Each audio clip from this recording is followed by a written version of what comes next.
ఎందుకంటే మీరు 2 అంశాలు చెప్పారు, మరి మిగతా ఎందుకు చెప్పలేదు? అంటే మీరు చెయ్యరని మీరు నిర్ణయించుకున్నారా? దీని మీద స్పష్టత ఇవ్వాల్సినటువంటి అవసరం ఉంది. అదేవిధంగా రైతుల గురించి మాట్లాడారు. ఇవాళ కాంగ్రెస్ పార్టీ రైతులకు ఏదో మేము మేలు చేస్తామని మాట్లాడారు.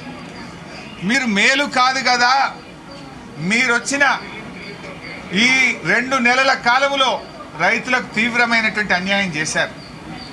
రైతులకు ఇచ్చిన ప్రతి మాట కాంగ్రెస్ పార్టీ తప్పింది. మీరు 4 విషయాలు చెప్పారు రైతులకు. 4 విషయాలకు 4 కూడా ఈరోజు అమలు చేయకుండా ఈ రాష్ట్ర రైతాంగానికి తీవ్రమైనటువంటి అన్యాయం చేసింది కాంగ్రెస్ ప్రభుత్వం.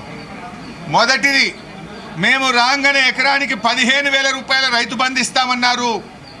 15,000 ఇవ్వలేదు, ఇచ్చే 10,000 కూడా ఇవ్వకుండా రైతులకు అన్యాయం చేశారు. రెండవది, డిసెంబర్ 9వ తేదీ 2 లక్షల రుణమాఫీ చేస్తామని బ్యాంకులకు వెళ్ళండి, డబ్బులు తెచ్చుకోండి అని చెప్పారు.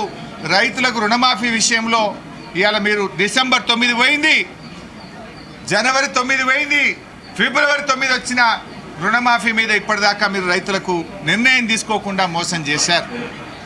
మూడవది, మీరు వడ్లు అమ్ముకోవద్దు, వడ్లు ఆపెట్టుకోండి, మేము వస్తూ ఉన్నాం డిసెంబర్లో 500 బోనస్ ఇస్తామని చెప్పారు. ఇవాళ మీరు బోనస్ ఇవ్వలేదు, వడ్లకు అన్ని పంటలకు కూడా బోనస్ ఇవ్వకుండా రైతులకు ద్రోహం చేశారు. నాలుగవది, రైతాంగానికి 24 గంటల నాణ్యమైన కరెంట్ ఇస్తామన్నారు. ఇవాళ ఈ రాష్ట్రంలో ఎక్కడ పోయినా రైతులకు 15-16 గంటలకు మించి కరెంటు రావడం లేదు.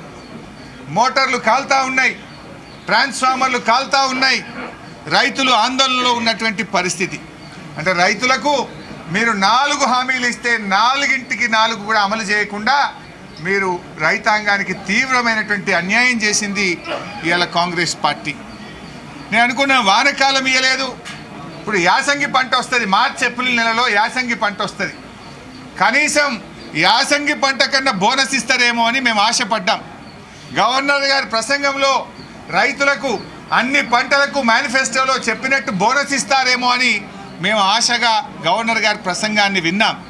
కానీ రైతులకు బోనస్ విషయంలో, పంటలకు ఇచ్చే బోనస్ విషయంలో గవర్నర్ గారి ప్రసంగంలో నామమాత్రపు ప్రస్తావన కూడా లేకపోవడం మాకు తీవ్రమైనటువంటి నిరాశ కలిగింది.